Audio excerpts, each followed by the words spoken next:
Hello, ladies and gentlemen. Good evening. This is Grizzly. Sorry about the delay there this evening, ladies and gentlemen. We were kind of a little bit behind on schedule. I had a little bit of problems in the studio this evening. I've been moving and everything.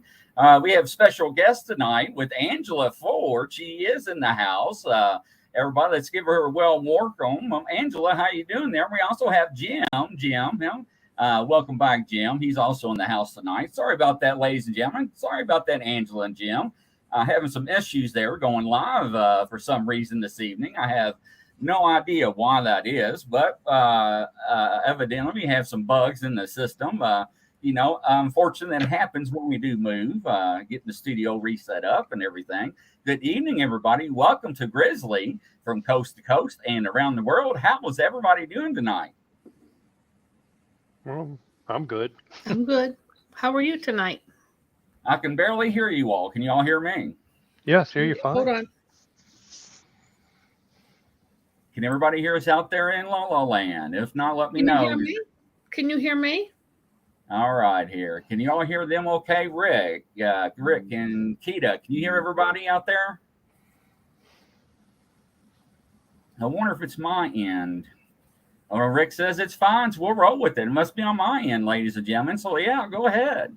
Angela, nice to have you back here. It's wonderful. The phones have been nonstop since last time you've been on the show. The emails have been rolling in. My phone has been nonstop today. Want to know when you've been coming back on. Rick, I can tell you, has been one of them. Has been asking me when he's going to return to the show. So welcome back. We're really excited. So what do you have in store for us today? Well, I don't know. What do you want to talk about tonight? We can talk I'll tell you what, this show is all about you. I'm going to leave it up to you. You are the star of the show, and wherever you want to go, whatever rabbit hole, whatever journey you want to lead us, I am game. So it's all up to you. What do you think about that, ladies and gentlemen? Well, does anybody have any questions? Angela, I got one. Ladies and gentlemen, you don't have any questions at all? Jim, what about you? Jim, go ahead. Ask a question. How many people were recruited for the Stargate program initially? I don't know. I think that, like I said, the first remote viewing group the operational group started in 1976, and it was mostly of military officers, although they did have some civilians. I know at the time I was there was the boss, the secretary, the operations officer, and then you had you had two training people, and then you had 2, 3, 4, maybe 5 or 6 remote viewers. And then but I would say the whole time I was there, we were dealing with about 5 or 6 viewers. And then you had support people, you had the boss, and at one time the boss was, we had a boss who was a remote viewer. So we had a boss, a secretary, 2 trainers, and then 1 trainer left, and then the remote viewers would act as a trainer. But I would say all in all, about 5 to 7 remote viewers at one time. And it was hard because if you were doing an operation, a lot of times, maybe you would have like all the remote viewers except one get the same information. So everybody would assume that was the correct information. So we would write our reports, and then what they would find out, the person who was different, they had the right information. So it was almost like you had to report everything. You couldn't assume. Interesting. Now, how long did the Stargate program last? It went operationally. The remote viewing operations went from 1976 to 1995. I was in it from 1986 to 1995. I was there when it closed. Okay. And what happened to the remote viewers? Did they just get normal jobs in the civilian world, or did they start companies? Oh, no. What happened was some people retired. There were a lot of military people that retired out of that job. I think you had Ed Dames. He retired, and then he came out and started his remote viewing company. Paul Smith was deployed to Iraq, and then you had some other Lynn Buchanan retired, Mel Riley retired. So I think at the end, there were, I think, 3 remote viewers, the secretary, the boss, and I think two administrative types. We were just brought back into the system. See, before I went to the psychic program, I was working for the federal government for about 9 or 11 years. I was with the FBI.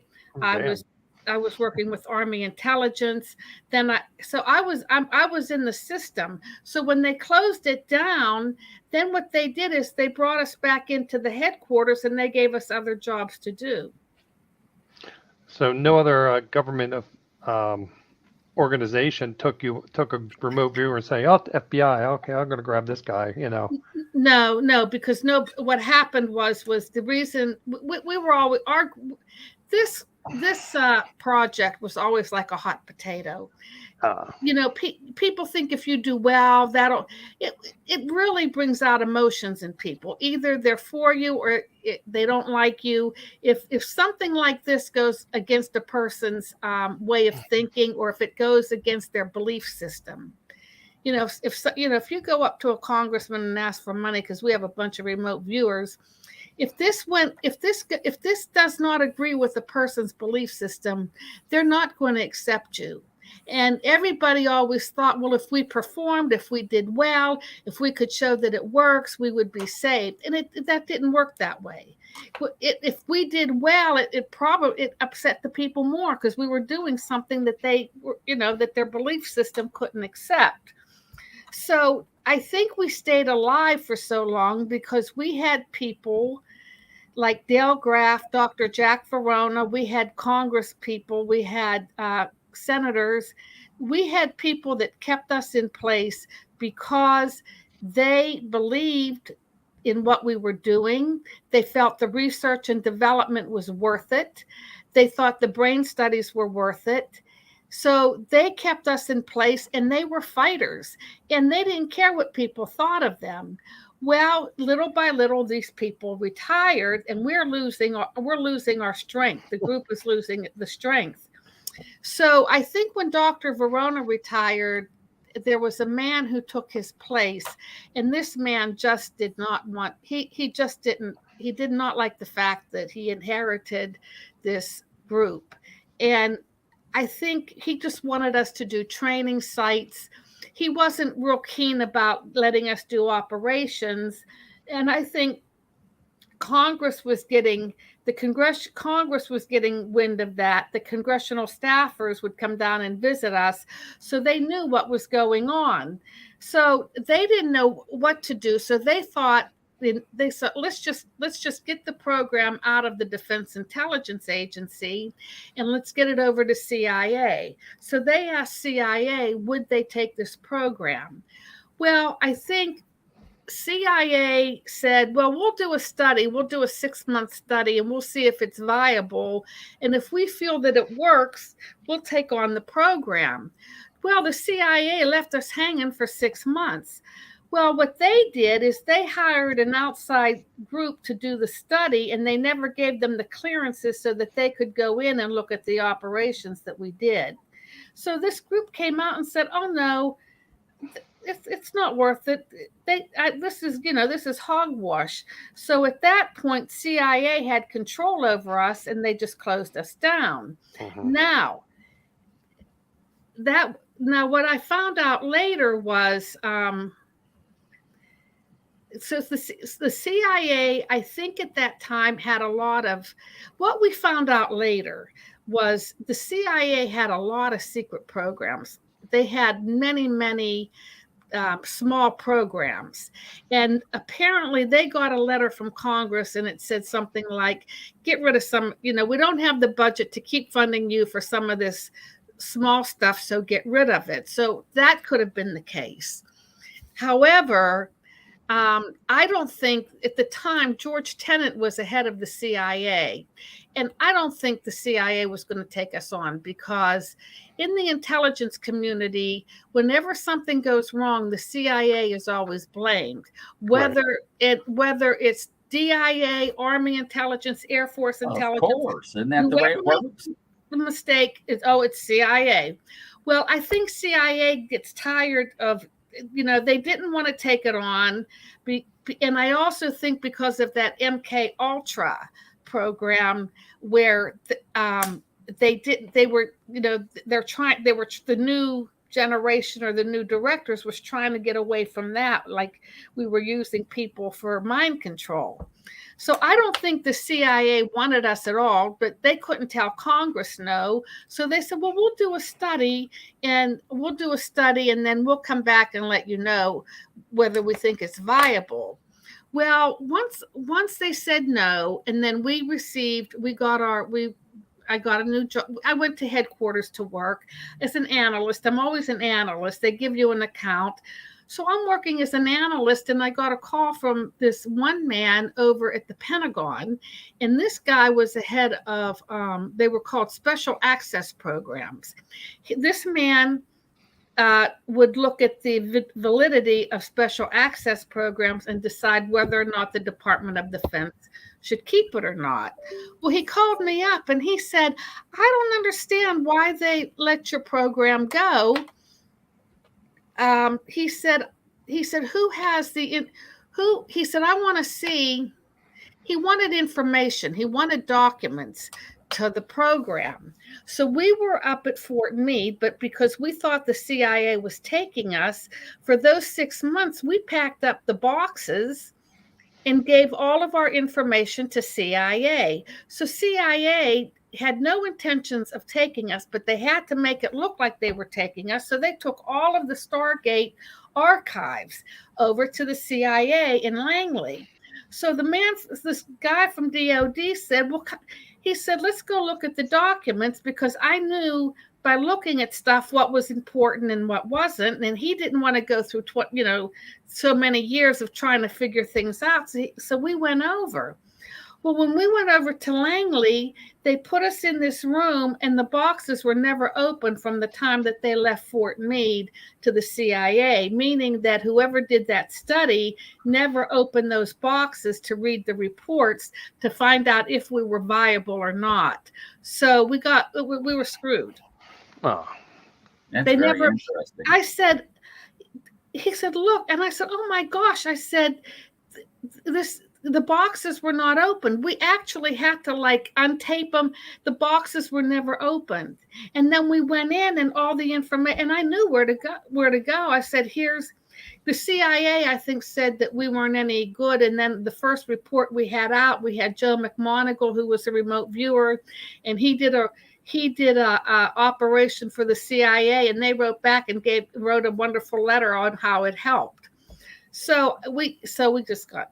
So I think that we survived for a long time. We survived for a long time thanks to the people like Dale Graff and Dr. Verona. But I mean, there was one man, he was the head of the Air Force Medical Intelligence Command.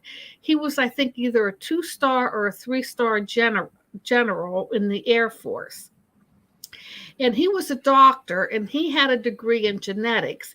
So he was very interested in the parapsychology research. So he would put a lot of money funding through the Congress. They would come out once a year, and you put what you want money for. And so he was interested in the parapsychology research. And he was getting ready to retire, and he did not want the research to go away. So he knew he had enough. He knew how to put money in the budget for parapsychology research and genetics for the next 10 years. And so whenever he retired, that work would still go on for 10 years after he retired. That's know-how. People like that, we needed people like that for us to survive. Once those people left, we just had people that were typical bureaucrats.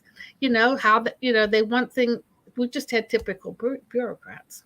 Yeah, that's what it sounds like. Now we do have a question from Rick. Okay. Rick says somebody said that the astronauts came back with ESP. Is that true? John Glenn says it was. Yeah, I'd mentioned that the other night. Yes. Yeah. Oh, yeah. You did. Yeah. So Rick, there's the answer. and Edgar Mitchell came back and he started the Noetics Society. But I think John Glenn, I think from what I understood is his wife had a lot of intuition. But John Glenn did say when he came back, he had telepathy. That was true. It was true. Now, Keita also asked you, yes, do you have any certain lifestyles you have to be able to remote view? Well, let me tell you Any something. certain lifestyles? Probably not. You got to be a vegetarian or something? No, because I don't live. I mean, I probably lived a stricter lifestyle than what I'm living now. Well, I guess you're not a rock star or a musician or anything like that, right? Heavy rock band or anything like that. So, no, I tell you what I think does help is just meditation, and you don't have to meditate every day. And when you meditate, I think meditation helps a lot. And that I know a lot of times I just go on YouTube and listen to the healing frequencies. But other than that, I mean, I drink coffee, I eat meat.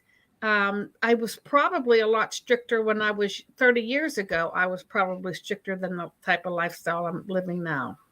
Well, now I will agree with you about meditation. Now, frequencies, absolutely. I do believe in vibes and vibrations. I do believe in frequencies and tones.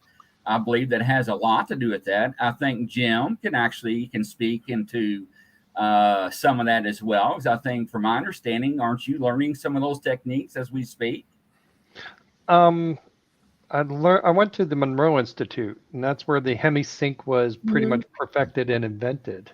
Mm-hmm. And my experience was my body wasn't ready for it because I went very quickly into the next program and it fried my nervous system. I had to do a year of acupuncture and Chinese herbs to get well again because my diet, and I had a high sugar level. It's amazing I'm not diabetic.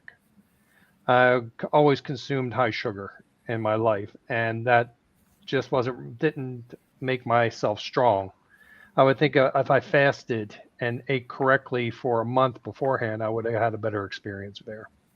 It's really interesting because when I went on my journey to interview and dissect psychics, interviews, and remote viewers, it seemed like everybody had their own way to meditate and to remote view, but they were very distinctly differently in some sort of fashion, but they were uniquely also similarly fashionably as well. Does that make sense? So they were all similarly, but also differently as well. Yes. So yes, they personalized there. Yeah. Well, so it's very interesting. I mean, I probably should take better care of myself. I'm trying. Well, we all should, right? I mean, look at me. I'm 48 years old. The doctor would tell us, eat less, work out more. Come on. It's America, right? I mean, we all know what we should do: eat less, work out more, drink less caffeine. I mean, it's America, so we know, right? Rick says, what do you, Angela, listen to on YouTube? I'll tell you what I listen to. I listen to the healing frequencies. And a lot has to do with relieving stress. I put in YouTube healing frequencies, stress. And then it's the frequencies. It's called the frequencies. And I put on headphones and I'll listen to music and it will kind of relieve stress, or they'll say relaxing music. And then if you have there are problems, like if you have a health problem, I want to make my thyroid strong, so I'll go to the thyroid one. But you can pick them out, and I find them to be very useful. I find them to be wonderful. And also, don't let her fool you too. She also goes to YouTube and goes to Grizzly is on the Hunt, and she watches that channel quite often. So just to remind you is that as well, Rick, just put that in a little seed in the back of your mind there. What are some of the more interesting projects you worked on in the Stargate program? I saw they had this show on one time, and it was a remote viewer, And the guy had, my coordinates are in my pocket. So he went to a trance and he said, the sun looks weird. It's really different. It looks like a natural disaster hit this area. He goes, it doesn't look right. And he goes, what do you see? I see buildings, but they're all collapsed. They're all decayed. And he goes, do you sense any people? He goes, yeah, go to them. And he went down deep into the ground, and there were giants, people 8, 9 feet tall, and some of them were in suspended animation. And he came out and he said, where did I go? And it was the coordinates on Mars where they have the pyramids and the face, and it was Mars 1 million years ago. Yeah, see, the problem with that was that Mars was not an operational target. We had no one in Department of Defense or the intelligence community looking at Mars. Nobody was coming in and saying, tell me about the activity on Mars. NASA wasn't coming in. So Right. that was not an operational target. I mean, we were looking at finding hostages, finding weapons of mass destruction. What is the intention? What are the intentions of Gorbachev? We were looking operationally, we weren't looking at Mars. But we had a guy in the office, a trainer named Ed Dames, and Ed Dames would take the remote viewers, and he was interested in Mars. So he would make people remote view Mars, and then he would take notes, and he would keep it for himself. Now, the problem with that was if you're training somebody, to train somebody in remote viewing, the most important thing is feedback. So if I'm going to give you the picture of the San Francisco Bridge, and you're the remote viewer and you access and describe that bridge, I go, very good. See, you got it. So you show the remote viewer the feedback. The feedback is very important. And as the monitor, as the trainer, you can say, that's right, that's right, that's right, that's not, that's wrong, or okay. Now, the problem with the Mars target was nobody knew anything about Mars. Right. So I could go in there and say, well, I saw this, I saw that, I saw this, I saw that. As a remote viewer trainee, somebody can't come back and say, well, that's right or that's wrong. And I think Dames was just taking notes and believed what anybody said. So we had nowhere to take it operationally to check out. And it wasn't fair to the viewer because to a person in training, they needed the known facts. How long does it usually take someone to be confident with their remote viewing? I mean, was it 6 months to a year, or? You're never confident with your remote viewing. This is what happens. You bring people in and you start training them, and they do very well. They do very well. They get it's like, wow, I can do this. So it makes them feel good. Well, after a while, the subconscious kicks in, and you're training the brain to do something new, and it makes the people tired. So you can't train them every day. You can't work them every day. Or if you work them, it's only like one target a day. So it's mentally very exhausting. Well, after a while, after they get all of this good feedback and they're doing well, the subconscious kicks in and says, hey, wait a minute, you're teaching me something new and I don't like it. So the subconscious will stop. And then all of a sudden they go down. So when you're training somebody in remote viewing, they're up, but they're going to come down. So then when they come down, then that's when it really starts. And they have to really work and say, okay, how do I do this? How do I do this? And I'm never confident as a remote. I work for a scientist now. He puts a picture in an envelope. I never know how I do. If somebody, what do you do when that happens? When you're on a high and you're going strong, and you start hitting those strikes, left and right, and you're striking out. I mean, what do you do with that person? I mean, how do you get their confidence back? That you just keep doing. You just keep it's just a process. It's a process that they just have to move through. It reminds me of losing weight, because at first you're going really good because you lose all that water weight. You feel so good and it's gone. And when you get to the point where you just stop because your body's adjusting to the new situation inside, And then you start losing real weight, and it's a little bit at a time. It's not this big bunch of weight. It's just 1 pound or 2 pounds a week, and people are like, "Oh my God!" But that's natural.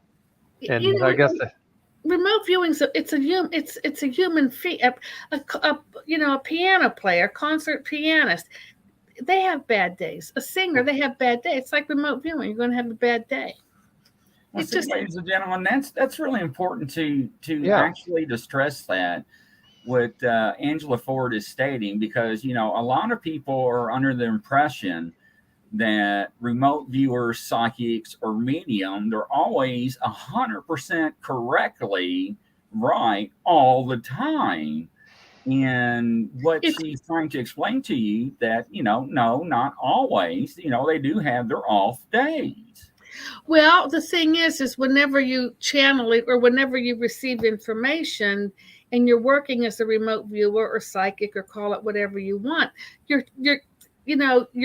receiving information from the ethers or from out there. So it's being filtered down to you.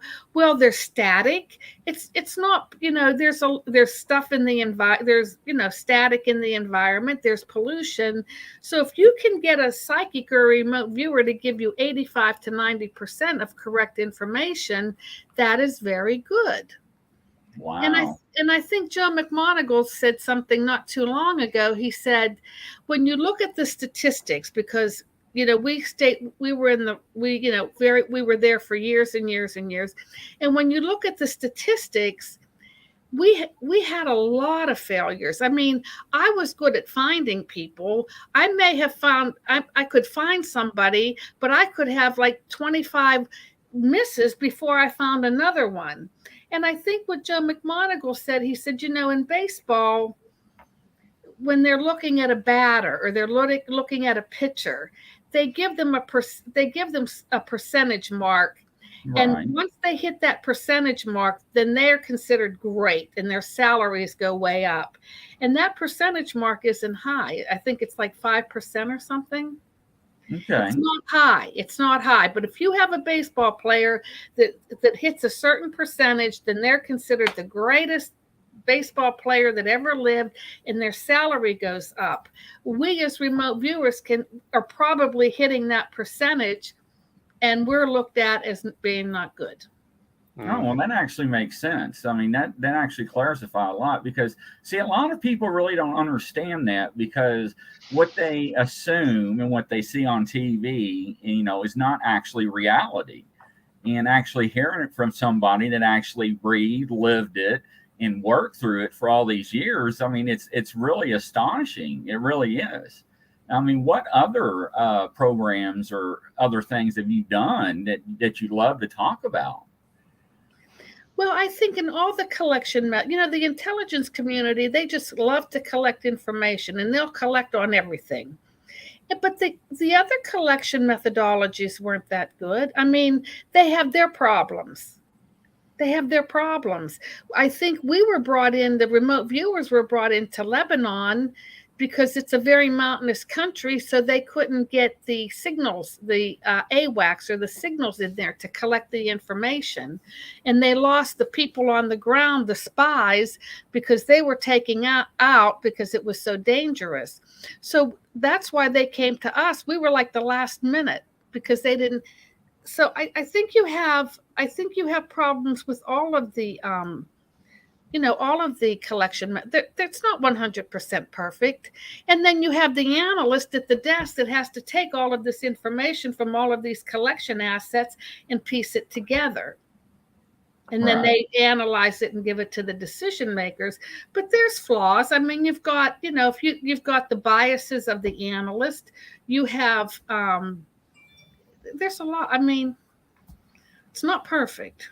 Well, no, nothing is. I mean, honestly, but I know one thing is going to pop up sooner or later. This question is going to arise. So I'm going to go ahead and ask it before anybody else does. It's in the headlines every hour, it seems like, of every day. UFOs, UAPs. It seems like we're shooting them down. We don't know what they are. We know that there's something going on out there that we are not being told. with your experience behind closed doors, what is your take? What is your experience on the phenomenon? Well, when I was in 8th grade, I had a UFO experience. Really? Yeah, I was 13, must have been 13, but there was a bunch of us kids. We just got done playing baseball. It was the spring, it was, a nice, just the beginnings of spring. So we were playing baseball and it was dusk. It was, between that 5 or 6 or whatever. So the sun was coming down. So we had to quit playing baseball. So as we were walking home or walking across the field, we heard the swoosh, swoosh, swoosh, swoosh, swoosh, and this UFO just came right over us. And we screamed and we yelled, so all the grown-ups would come out so they could see the UFO too. So that was my first experience. Now, when I went to the government to work, of course, because when I went to the psychic program, of course, we're only remote viewing. We can't look at any other phenomenon because the CIA, because of MK Ultra, but we had a lot of congressional interest, so we would meet with the congressional staffers. So a lot of them had they had UFO experiences. Now I'll tell you about the apartment I lived in. When I used to live and work in Arlington, Virginia, when I was working for Army Intelligence. And when I received the job as a remote viewer, I moved into Washington, D.C. to bring me closer to work. And then I was living with my sister and she moved with me to DC. So I would go to Maryland to work and she would go to Virginia to work. And we shared this one bedroom apartment. Now I received the apartment because I had a friend who was older. Her name was Ruth. And I said, I think I want to move in DC. She says, well, come on. She says, you can move into the apartment where I used to live in years ago. So we went to the apartment. The manager came out. So my sister and I moved into DC to this apartment. Well, here it was a 1-bedroom apartment. It was very small. A few years later, the apartment manager said, the people next door are moving out. It's a 2-bedroom. Do you and your sister want it? And I said, yes, we'll take it. So I called up Ruth and I said, oh, by the way, I'm moving next door. And she said, oh, my goodness. She says, that is the apartment I used to live in. That's where I had my baby. Wow. So she knocked. So one night I'm at home and I hear this knocking down at the, the buzzer rings. It's a secure building. She goes, this is Ruth. I'm down here with some friends. We want to come up. So she came up and she says, oh, your bedroom was the baby's bedroom. And she's reminiscing. So this woman, Madeline's there. And Madeline said, Ruth, she said, do you remember what happened in this apartment? And Ruth said, no. And Madeline said, think about it. So she says, I don't know what happened here. And Madeline said, Adamski Madeline used to work for an Egyptian UFO researcher by the name of Adamski. He was Egyptian. And he did a film on UFOs. And the first film on UFOs was shown in that apartment. Really? Yes. Oh, wow. Now, all of a sudden, I had congressional staffers because I lived in D.C. not far from Congress or the White House. Right. And I think anybody that had a UFO experience just gravitated to that apartment because people would just come over and hang out. And I think it must have been an energy center or something. So one evening I get a call from this staffer and he's trying to catch up with who was the man that wrote Communion? Whitley Strieber? Is it Strieber? I think so. Yeah. Strieber. Okay. Well, Whitley was staying at a hotel not far from me, and the staffer was he wanted to see Whitley, but the staffer lived in Annapolis. He said, Angela, Whitley can't come out to my house because he needs to fly back to New York. Could Whitley and I meet in your apartment? And I said, yes. So the staffer left his job. He went to get Whitley at the hotel, and then they came up to my apartment. Well, Whitley came there, and he didn't realize why he did this, but I knew why he did this. He he took this stone out of his pocket and he said, I don't know why I'm doing this, but I think you should have this. And it was a stone, he said, that one of the, I guess, the little aliens gave him or something. Uh-huh. So I kept the stone. It was so powerful and my apartment was so small. I actually did give it back. I couldn't, it was just too much. I couldn't take it. Wow. It was nerve-wracking. So I gave it back. I really didn't want it. But I thought that was interesting how Whitley showed up. So I think that the apartment must have been a magnet for something. That's incredible. Yeah, and I remembered that. And then when I retired from the government in 2010, I felt like I had like an ET experience where I must have seen like I guess an ET, but I didn't get afraid. It was like I knew them from before. It was like, hey, how are you? Or hey, it's you again.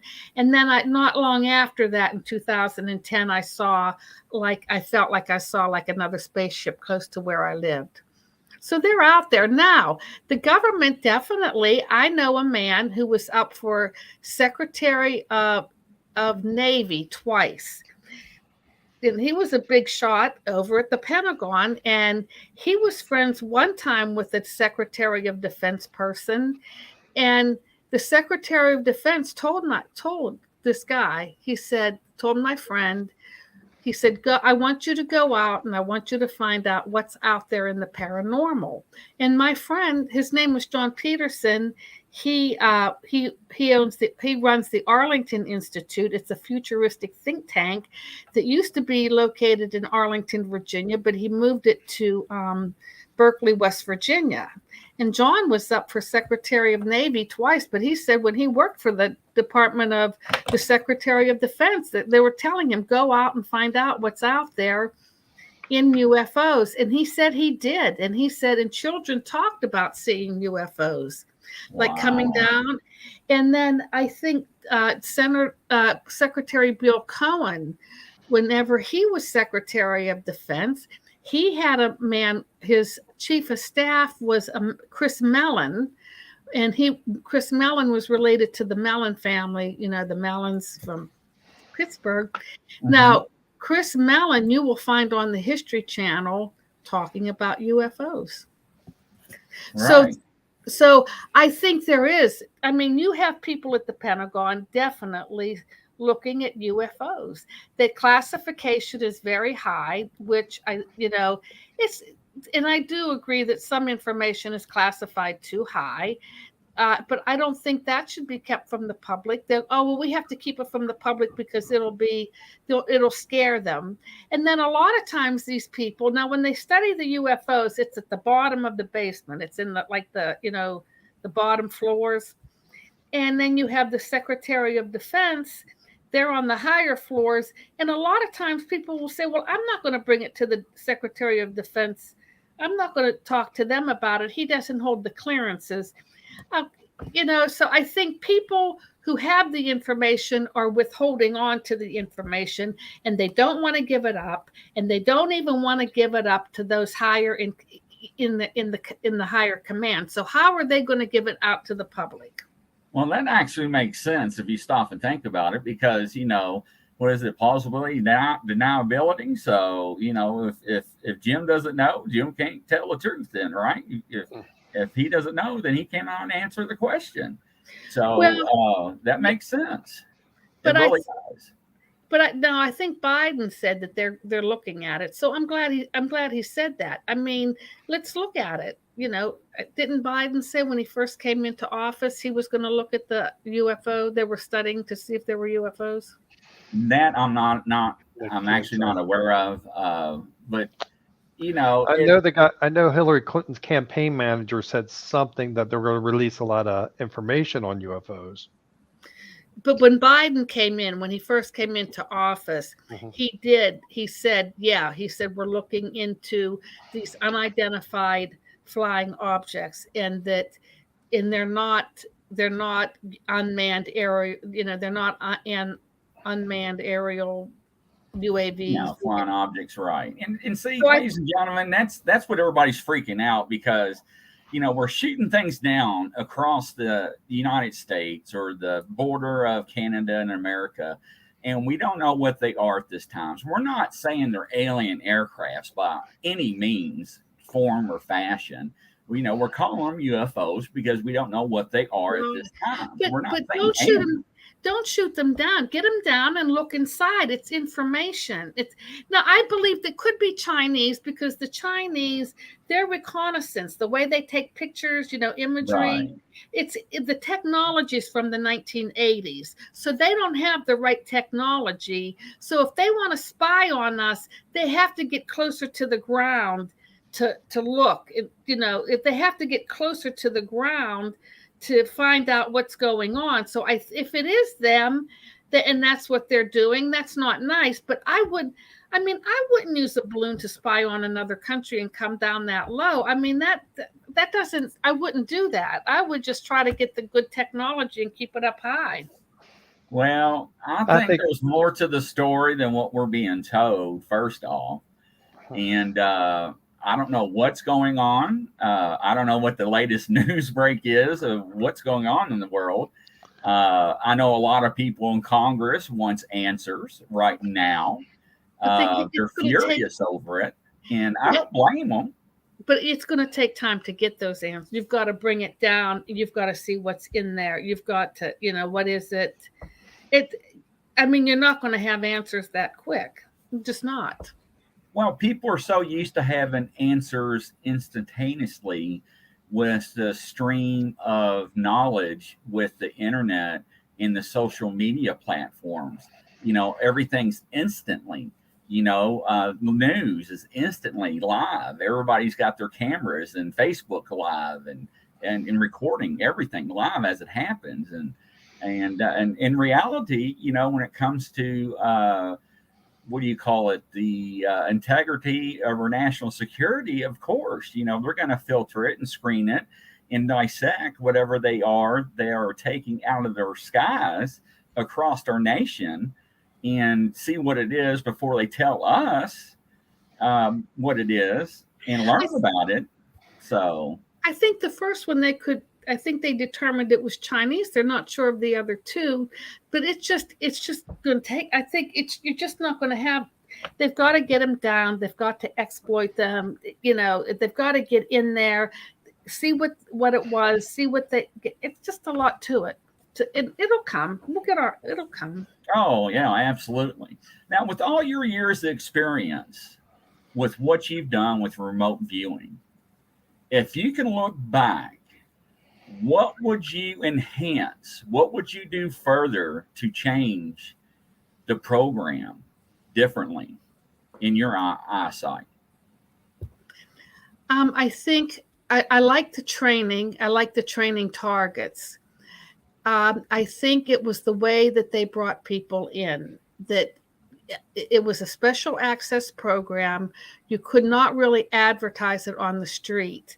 And I feel it was the way that they brought people in, that if they would have changed the way that they should have taken their time and figured out, who had the innate abilities, and bring, even if, they liked having a handful of viewers, 5 or 6 viewers. At the end, they realized all they needed was 2 or 3 good remote viewers. I think if there was a way that the way the interview process was, the way that they picked people to come into the unit, I think Stanford Research Institute had the better way to pick it out. They would test people with pictures in an envelope, do a little bit of statistics to figure out who had the innate ability. We were bringing them in. Well, you know what? I think you're going to make a good remote viewer. So they would give them the Myers-Briggs personality test. It was based on psychology, where I think with Stanford Research Institute had more of a scientific approach to finding out who had the innate ability. We were using psychology in the Myers-Briggs test. Well, your personality changes all the time. So they were always looking for people. They always said the person that had that was perceptive, that had the perceptive personality. They were the best remote viewers. They make the best remote viewers. So they were always looking for people with perceptive personalities. Well, Stanford came along and said, well, let me tell you something. They said, we did a test. They've been doing a test on airplane pilots. And they said, we brought in some men that were highly perceptive, and we put them in the cockpit. They were being trained to be airline pilots. He said, the perceptive pilots would come in and they would pick up the manual and they would start reading the manual on how to operate the airplane. So then they took the person who had the judging personality, which was opposite of the perceptive personality. It was the judging personality that the remote viewing office didn't want. They didn't want the judging. They wanted the perceptive people. So Stanford research brought in the airline pilots who had the judging personality. So the judging pilots went into the cockpit and they never looked at the instructions. They just started messing around with the airplane. Well, let's see, how am I going to make this, fly? What's going on here? And they're looking around and they're trying to figure it out. Well, over the course of some years, what they found out is the people who had the judging the airline pilots who had the judging personality made better pilots in emergency situations because they could think out of the box and they weren't going by the instructions. Well, ladies and gentlemen, since she actually said that, if you did not know, back in the days, for you to be an airline fighter pilot, you did not have to take an ASVAB test. You actually just stated, I wanted to be an airplane fighter pilot, and they would actually put you in the program and gave you a manual. And either you read the manual or you did like she said, you figured it out. They trained you. And if you didn't figure it out, you did not fly the plane. Ladies and gentlemen, that is actually the truth. She is telling you that actually happened. I'm not fibbing. You can look that up. And because I didn't believe that at first, and when I first learned that in history, I was amazed because I thought to be an airplane fighter pilot, I thought you had to have so much training and stuff. And it was like, no, in the beginning, they were fighting each other just to get in line to fly a plane. There was no formal training. Once you were in line, you were signed up, then they start training you. And like you said, some people read the manual and some people did not. Based on your personality. That was astounding. Based on your personality. Yes. But I think the way that they trained was not good.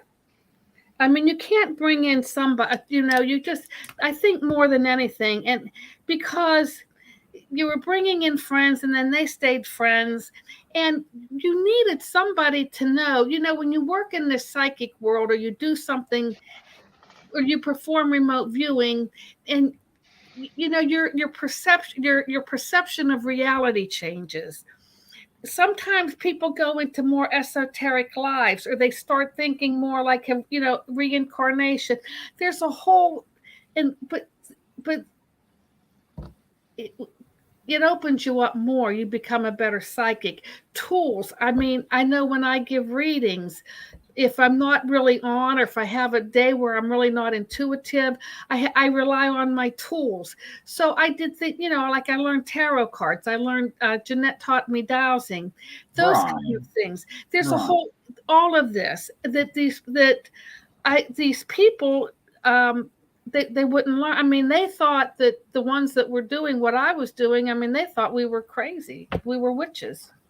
Well, yeah, I mean, I can understand. I mean, well, back in the days, I mean, you look back at the Salem witch trials. I mean, even the simplest things, people thought that they were performing magic. They thought they were witches, and they weren't even doing anything, actually. But, looking at what you were doing and everything and some of the stuff, I mean, even if you were having personal problems or a person were having family problems at home, wouldn't that affect the outcome for that person that day trying to work? Yes. Yeah. So, I mean, there's so many factors that are involved. And that's why I think the last show you said that if you came into work, you're like, I don't feel like working today. They're like, No, okay, they couldn't. no problem. Well, that had to do with human use because they were so afraid. I mean, the Department of Defense was so afraid they did not want the same. They did not want to happen to us what happened to the people that work for the CIA. Right. Well, I mean, that actually made sense. Yeah, but yes, but yeah, I think if anything, it was the selective process. Because I think, and because of the way it was brought in, there were like two groups in the. I mean, it was very, people just didn't get along. People didn't get along. Now, do you think today, moving forward, with what the government has learned from the past, do you think any other programs are continuing onward that we do not know about? That are hush hush? No, because I'll tell you, no, and I'll tell you why. Because when I worked as a remote viewer, we were congressionally mandated. And the White House knew about us, and that Bill Cohen, who was a senator at the time, he put money into the program, and he made, who was the vice president? Who was the man that ran for president? Who was vice president under Clinton? Isn't that awful? Al Gore. Yeah, he wrote the congressional language. Potato. Yeah. Okay, so we had a formal program on paper. There was a formal program, and it was three-pronged. You had the operational remote viewers, you had the foreign assessment, analysts figuring out what other countries were doing, and you had the research and the development. Now, and you had human use. So now we closed down, we no longer exist. I go back to headquarters and I'm working a regular job as an analyst, and I get people tapping me on the shoulder saying, hey, I have a problem. Do you think you could help me? Can you remote view? They want you to do on the side to help them, which I did a couple of times, but I wouldn't do it again. And a lot of people would come up to me and say, well, I remote view and I give General Stubblebind, he's out in the business world, and that's fine. That's not remote. That's not a program. Now, and then I had people come to me and they said, well, you know what? We want to get a program. Tell us what we need to do to get a program started. So I said, okay, you can get a program. And so I tell them what to do, and you would get the operational remote viewers. And I said, well, you have to have oversight. You've got to go to the Department of Defense and get the oversight board. You just can't run people as remote viewers. You need the oversight, to make sure I'm protected. You can't run me 5 hours a day. Well, they didn't want to hear any of that. And then I said, why don't you talk to the scientists, because they can explain the protocols, what happens in a remote viewing session. Well, they didn't want any of that. So if there were to be a real program at some point, somehow the science they would have had to go to the science. They would have had to go into the oversight board, and then if that were to have happened, then it would have brought in Congress. It would have brought in congressional language. Then it would have been the real thing. But now another thing too was, people would come up to me and say, well, help me. I'm going to do this program. I'm going to, and this is what I get.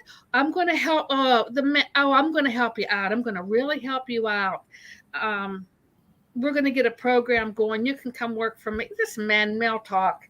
So as soon as it was found out by people that these people were trying to get a program, they would be laughed at, or they would be told to stop doing that. And then at that point, they would ignore me. I mean, how would you like that? So now they didn't want anything to do with me. So at one point, they were on me like they were going to help my career. And then when they were told to not do it, then they ignored me because I was not the good person to know. Wow. See, that was no courage. That was no courage. When I worked as a remote viewer, I worked for people that had courage. Right. They did. they didn't care where their careers were going. It's like, we're doing this. We had people in high places saying, we're doing it. This exists and we're doing it. And it didn't matter if they went to a meeting and they were laughed at. They didn't care. They didn't care that they had to fight every year for a budget to pay remote viewers. They did it. They did it. They didn't care. When we lost that, then we became the giggle factor. And we became a political hot potato, and nobody was gonna. It was the look. How do we? It was the how we look. How it looked.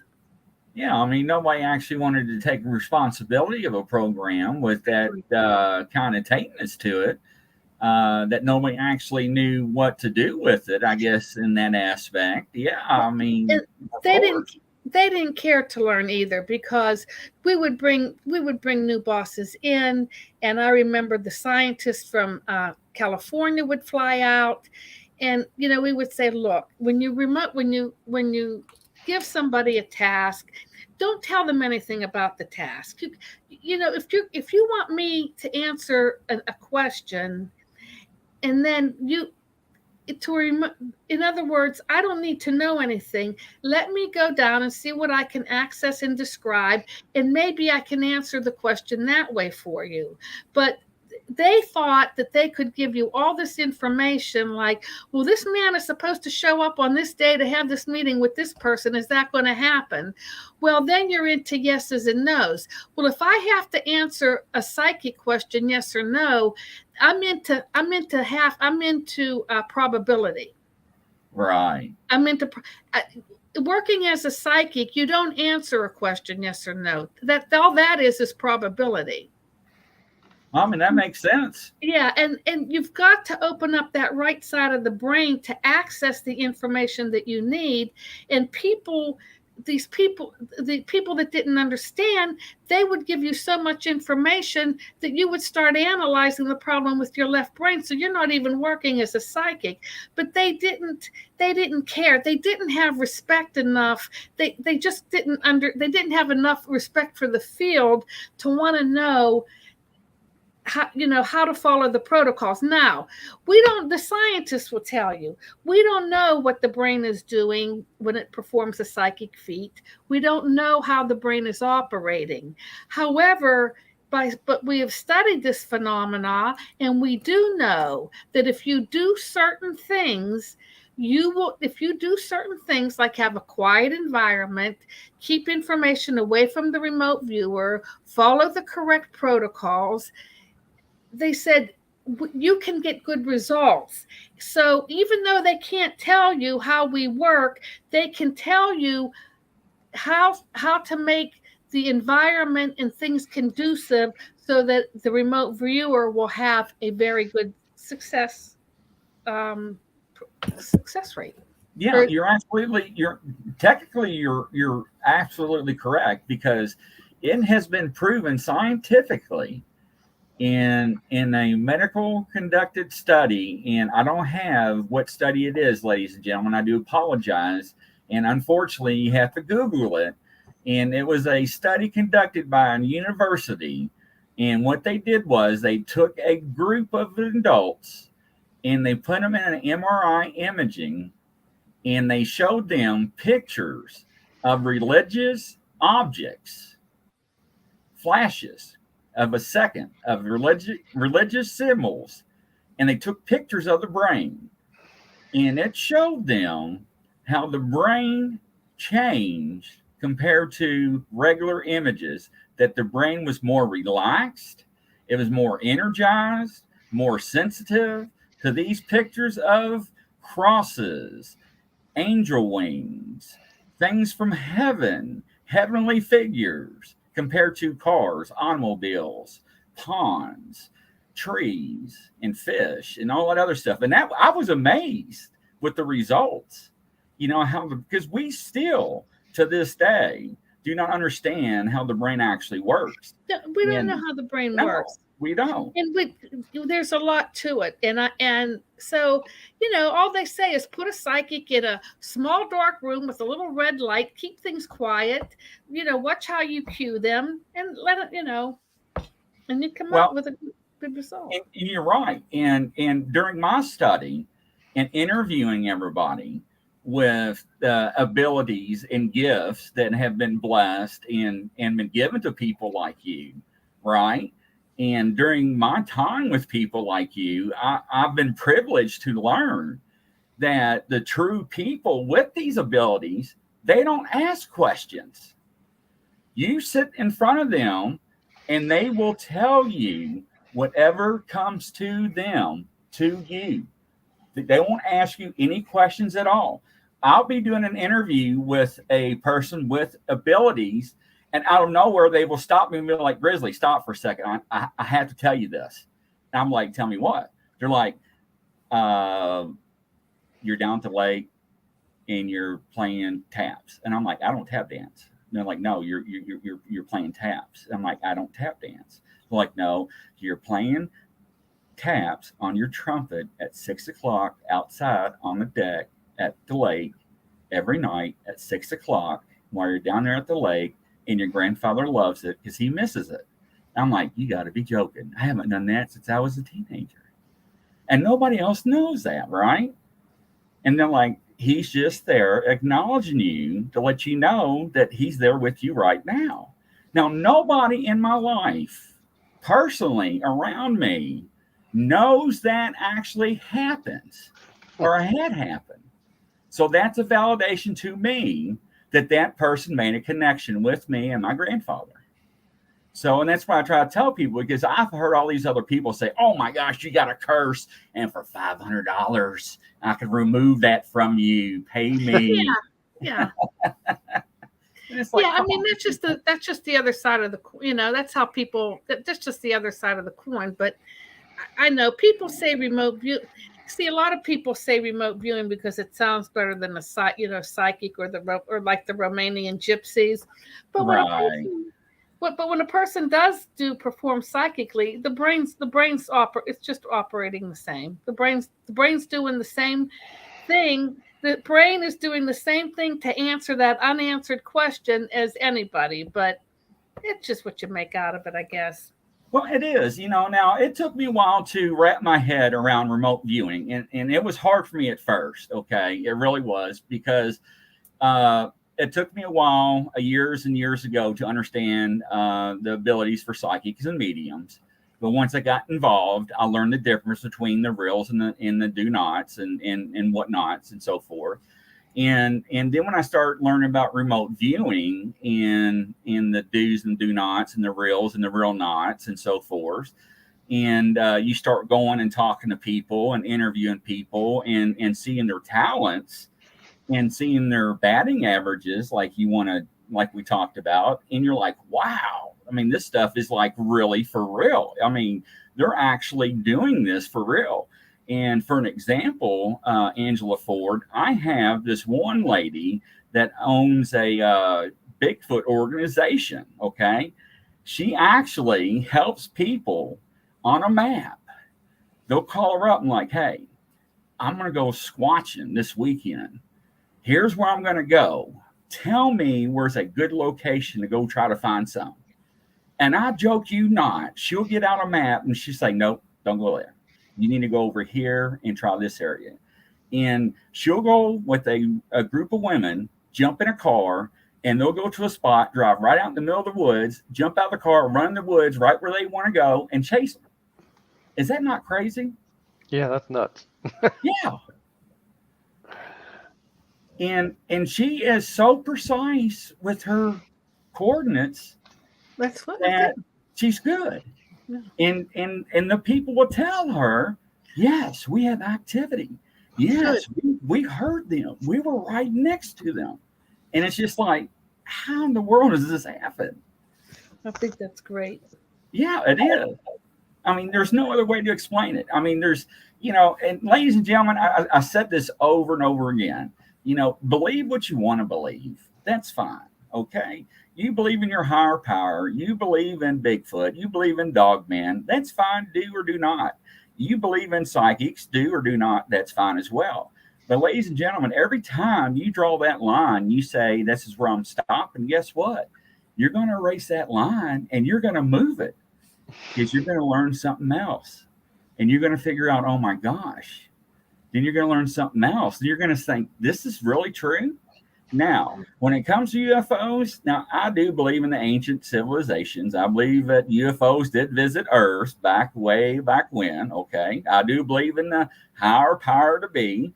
Now, it was an ancient land. I mean, the way the land there was an ancient land. Our land isn't the same now as it was back then. No, it was an ancient land.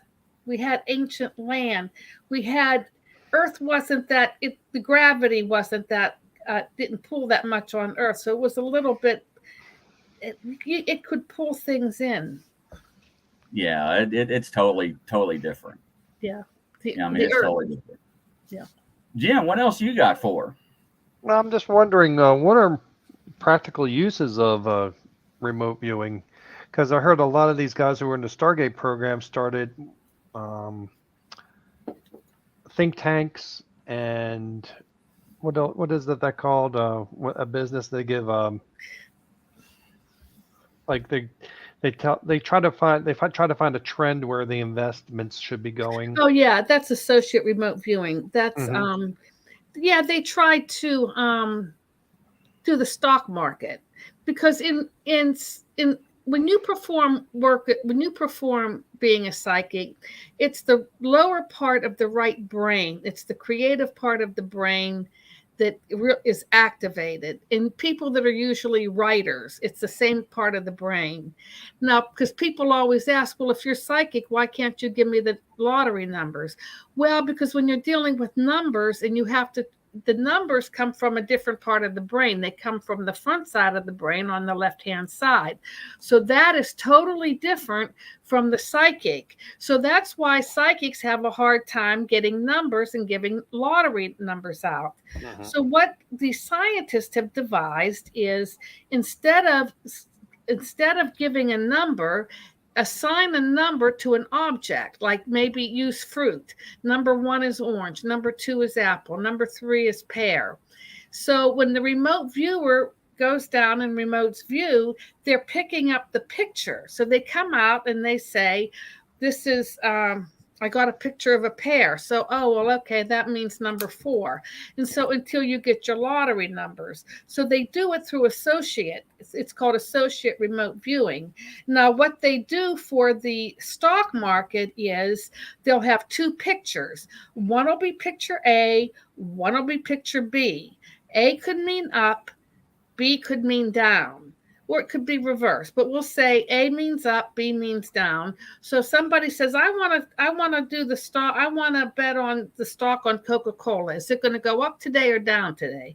So you get a remote viewer and you say, okay, here's a picture. Get the remote viewer early in the morning before they, bet on the stock, and you say, you're going to access and describe the picture that I'm going to show you in about a half hour.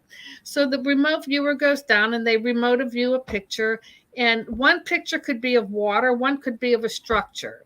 So the remote viewer comes out and they say, oh, I got a picture of water. Okay, water correlates to A. What does A mean? A means up. Oh, okay, so we'll make the bet. And so they're doing it through associate remote viewing. Now, does the remote viewer actually know what they're doing for the person? The remote viewer does not need to know anything. They don't need to know who's betting, who's doing the betting. They don't need to know what they're betting on. But see, a lot of people get wrapped up because they want to know, well, it's like, you don't need to know anything. Just access and describe the picture. The rest is up to the person, the monitor who's working with me. They can rate the picture through a computer because even whenever you have a person rating your picture, that's all subjective. So they have it rated by the computer. Oh, you know what? It's 80%. Oh, now what they found is they like it like above a certain threshold. They like it at 85% or above because you're going to win. Sometimes you can be right on the target but only get 80% and they won't make the bet. But there's something they look for, 85% or higher, and they'll make the bet. And they'll say, okay, and then they'll go to the person and say, oh yeah, it looks like we're at 85%, so they make the bet. then a lot of times they'll say, that well, you makes know what, sense. you did pretty good, but you're only at 80%, don't make the bet. And then a lot of times you fail and you say, oh my God, you got nothing on the site. And so then they don't make the bet. That's wild. Well, I tell you what, Jim, you can actually either make a lot of money off a remote viewer or lose a lot of money off a remote viewer. Yeah, well, I worked with one group and they were just too subjective. I can remember one of the targets was you got to learn how to pick targets too. That's another thing. People think they can just put a picture in an envelope. Well, scientists have studied targets too. Now, I did one remote viewing and I was looking out the door. I was looking out of a door. It was a door, and when you looked out of the door, you saw this structure. And the door had all these designs on it. So when I went to remote view the picture, I was looking through the door, and I came out of sight, and I just drew the picture. The structure. I said, there's a structure here. Well, the guy said, well, you missed the window. And I said, well, I'm looking through the window.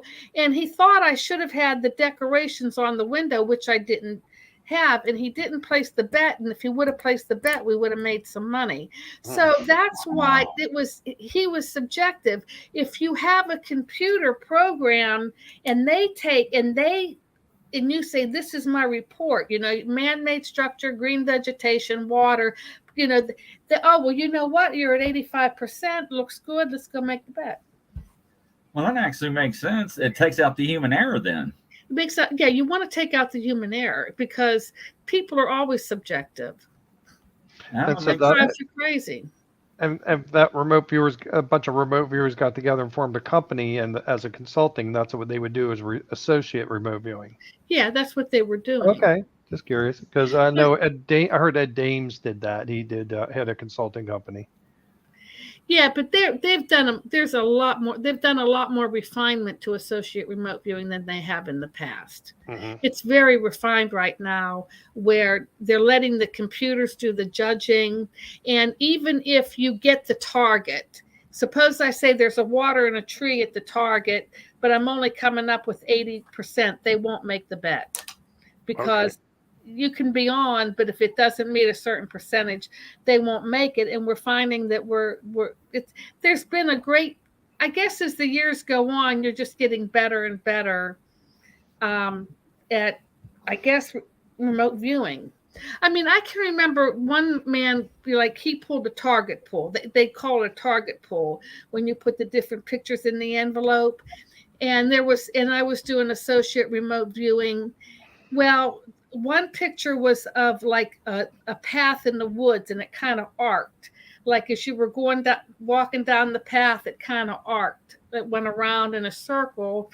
And then the other picture was a deck on a house. And if you looked at the deck, it had the same motion as the path, like kind of going down.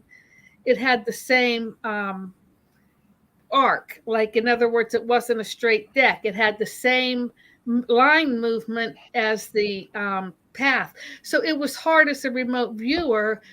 How does somebody judge that when even though one is man-made and one is natural, but it has the same color, the same rhythm, the same design. So you have to be careful with your targets.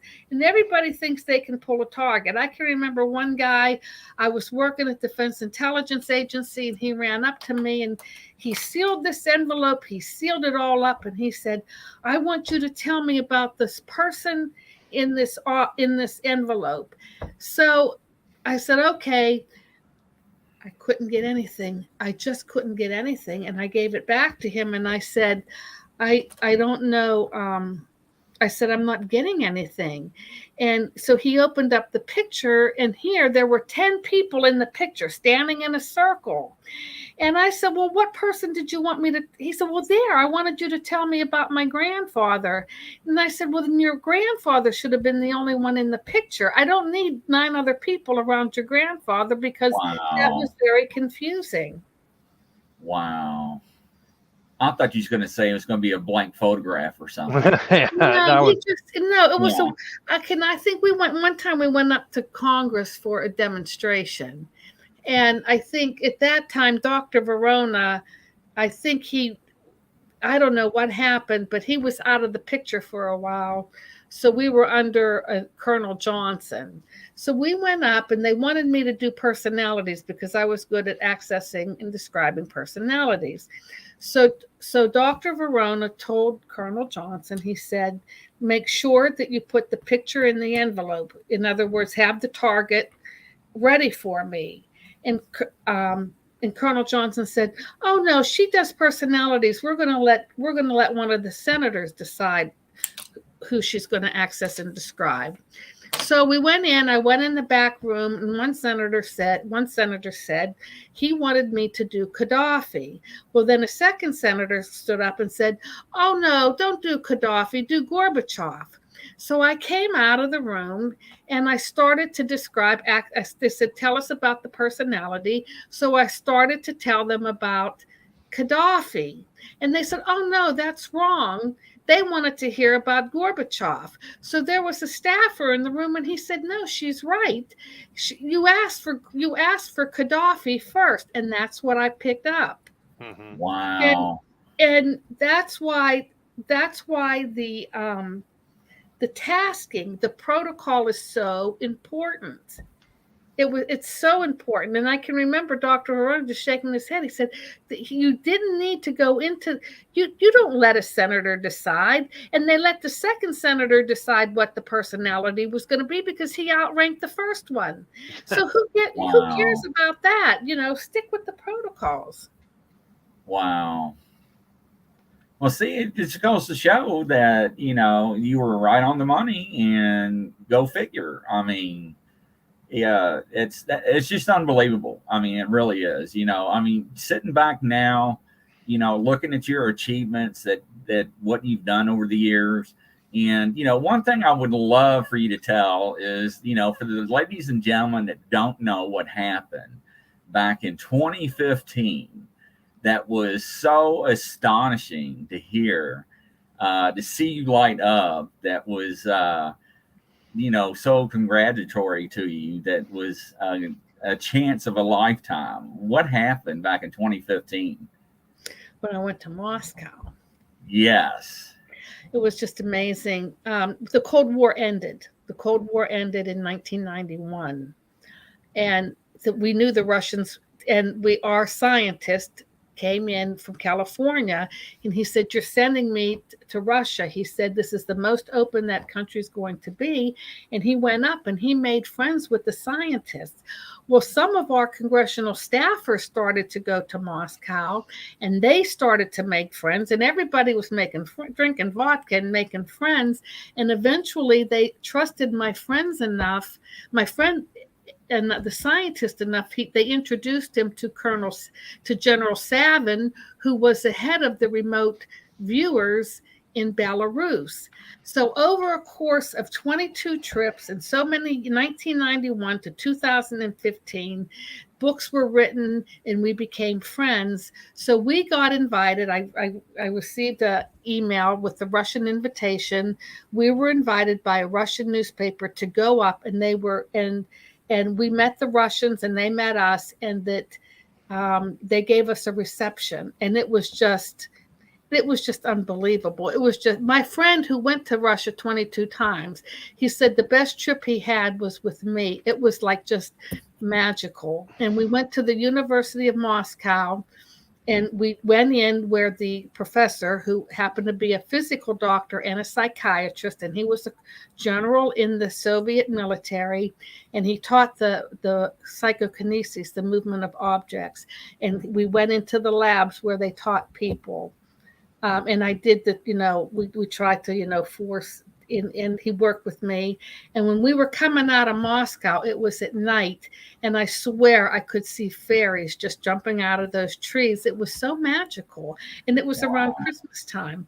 But we went in, and while we were at this reception, this young guy came over to us, and he said, my boss, he's a producer of a TV program. We want to know, could we put you on TV tomorrow? So my friend looked at me, and then we had another friend.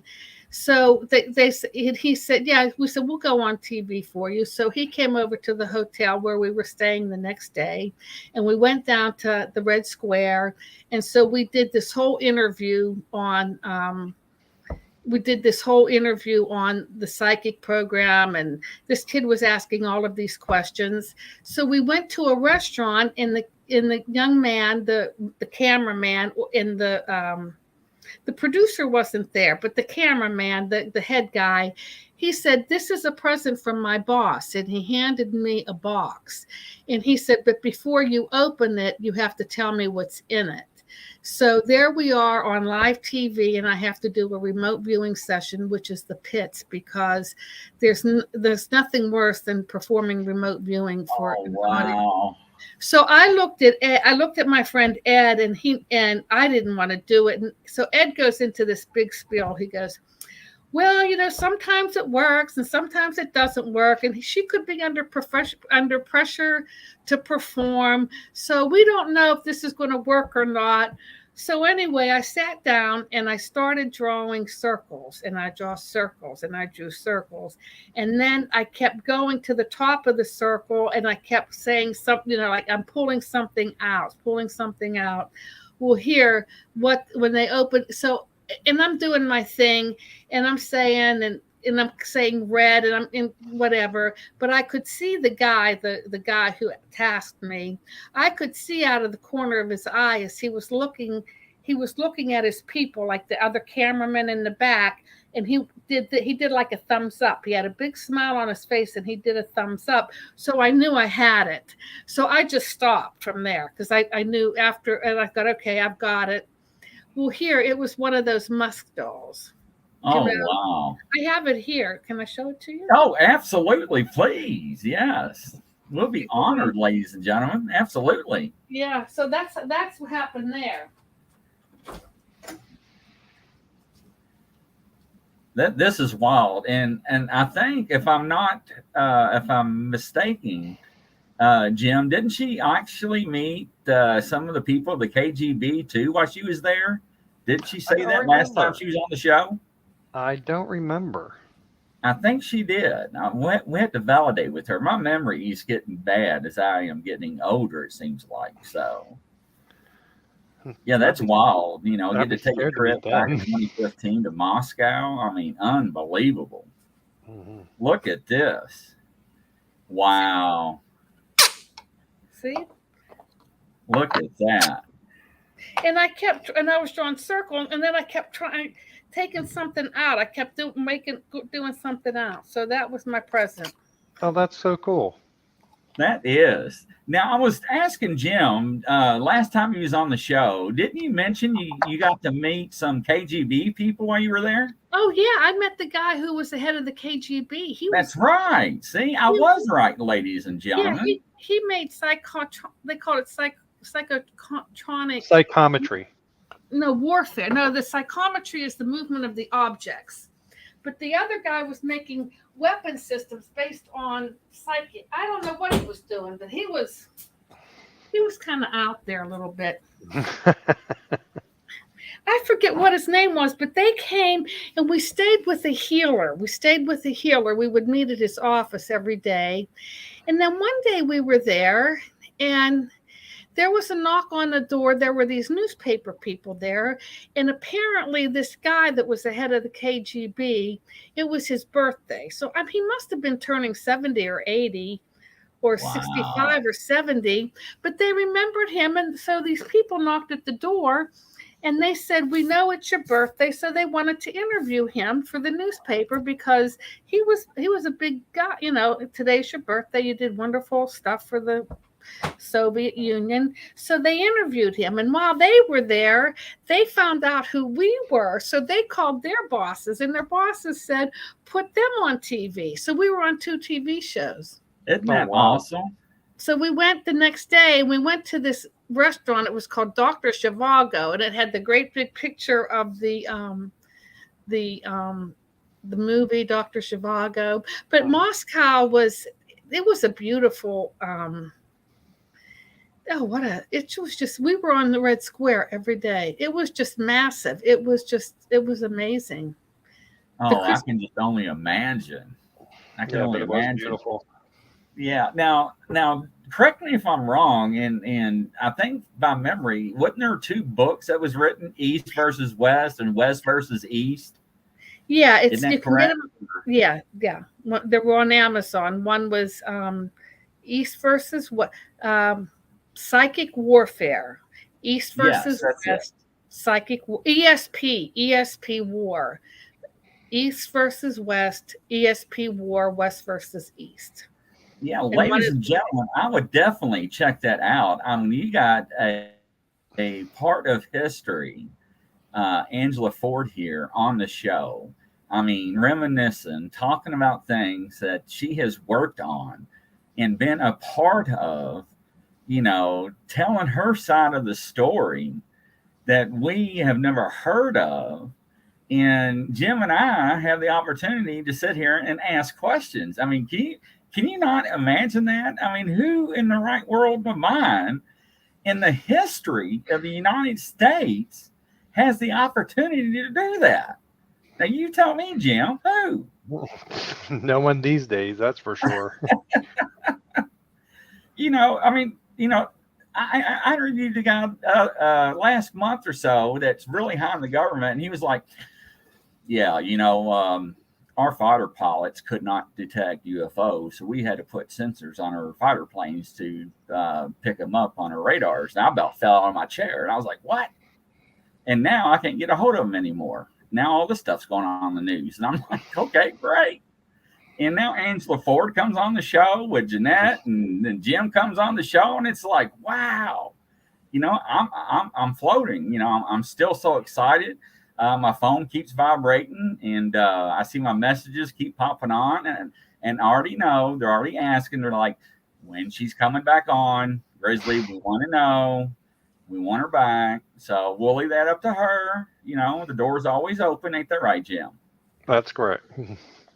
And I told her earlier today when I talked to her before the show. I said, Angela, didn't I? I said, you're always more than welcome to come on my show anytime you want, didn't I? it's been a real pleasure. Oh, absolutely. And you're always welcome. You can talk about anything. If you want to talk about bunny rabbits running down the road, that's fine. Okay. You really are, because I'll tell you what, it's so unique to have a person like you that's been a part of history and that has abilities and a gift like you to be a part of the country's history that people that don't know about. That's just awesome to me. It really is. And to be a part of that, and for Jim to be a part of it with us, to me, it touches my heart. I'm just being honest and sincere. It really does. It's a special thing. It really is. Jim, do you have anything to say? No, I mean, this is so fascinating. It's a lot to digest. You demystified a lot of it for me. The remote viewing. They made it sound so almost romantic, almost like a fairy tale, and you made it real. And I like that. It was in many ways it was dysfunctional. In many ways, it was very dysfunctional. You had people that didn't get along, fighting over methodology.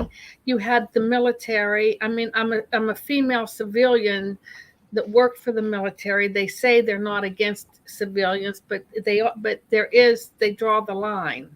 And Well, they can't tell you what to do. and prior to going to that unit, I worked for Army intelligence, so I knew. I knew what it was like. And they say, females used to walk into a unit or an office that would be at a very low rank, where I would even outrank them, and they were highly thought of and given more respect than me because they wore the uniform. Yeah. So I fought that a lot, and I fought that probably the whole ways up until I retired, because there were a lot of stories about that too. I can only imagine. That's sad. It really is. It is. I mean, I was retiring in 2010, and I had 2 or 3 incidents, which we can go into another time. But it doesn't change. It's just, they say they're not prejudiced, but they are. Mm-hmm. And I agree with you on that aspect. And I'm going to touch that base for a second. And ladies and gentlemen, and I will say this from heart. And everybody says they're not prejudiced in any way, shape, or fashion or form. And I say, no, you're wrong. Okay. Yes, you are. And when you say you're not, I say you're wrong. Whether it's creed, race, religion, whatever you want to look at, whether it's a resume, an application, I don't think it should be your age on there. I don't think it should be your race on there. I think it should just be your work history, and that's it. I don't think it should have no age, no race, nothing on there that should be able to identify you. I think it should be all just about your work history and what you've done and what you learned, and that's it. And what you're capable of doing and what you've done in the past. But that's just my opinion. But we have equal opportunity rights in America to make sure people have the same work opportunity. But either way, somebody does not get a fair shake, in my opinion, whether it's male or female or whatever race, gender, or ethnic background you want to think about. Just food for thought. It's the truth. And Grizzly said it, so I did. And it's the truth. It was hard. It was hard. I mean, I think there were times women were doing more work and just to get the average ratings, and men were doing a lot less. I can remember one time that I think they were trying to promote a young man, a man that I worked with in the office. So I had this rating, and I felt I really felt I should have had a better rating. So I don't know. We were friends, and I said, John, this is my rating. And he looked at it. He said, Angela, you did more work than I did, and I got a better rating than you. He said, go in and talk to the boss. He said, this isn't right. So I went in, and what the boss said, he said, but Angela, you didn't do a foreign trip this year, like going up. And I said, I didn't know I had to do a foreign trip to get a better rating. You should have told me, or I would have made the trip. Right. Well, see, we work in intelligence, so we don't have a union. So people can get away with a lot in the intelligence world. Or if you try to take intelligence to go to court and sue them, they'll say, we can't tell you anything because this is classified information. Well, the reason they didn't give me the high grade was because they wanted to promote this guy. So I think I worked with a woman I carpooled to work with a woman who worked in human resources. And I told her about the incident. She said, that's right, Angela. She said, that's what they do. They want to promote who they want to promote. And then when you question them, they'll say, well, you didn't do this. And she said, well, we're changing all of that. And she said, what we're doing is you're going to write down at the beginning of the year what the bosses want you to do. And then you're going to go on that list. So that's what you're going to be graded on. So whenever you go back at the end of the year, they can't say, well, you didn't do this, or so there. But that's how they got away with things. So eventually that changed, thanks to and the woman that I carpooled with understood that. And she says, we're changing that now so that doesn't happen again. Right. And unfortunately, I still think today, I think there's still a wage gap across the board in a lot of different areas. But I think we're still trying to close that gap. I still think there's some progress that can be made. Absolutely. I think we still have a long way to go, but I think progress is being made. Like you said, I think their processes has been made, and we're going in the right direction. But Angela, how do people get a hold of you if they want to reach out and say hi or have a question? I'm going to give you my email. Oh, you have my email address? Yes, ma'am, I do. Oh, do you want me to give it? Anything you want to give out, or we can give out our email address so they can reach out to us, and we can reach out to you if you want to do that way. If we can do it that way? Yeah. If you want to reach out to Angela, you can reach out through us at grizzlytruecrimes@gmail.com. That's grizzlytruecrimes@gmail.com. You can reach Jim there too. Ladies and gentlemen, thank you once again. Angela, thank you for being on the show. Jim, thank you. Take care, coast to Grizzly. coast, Bye, Angela. around the world, ladies and gentlemen. Unfortunately, it's that time again of the day. We must say good night and good evening, everybody. Until next time, everybody take care. Take care. Bye-bye.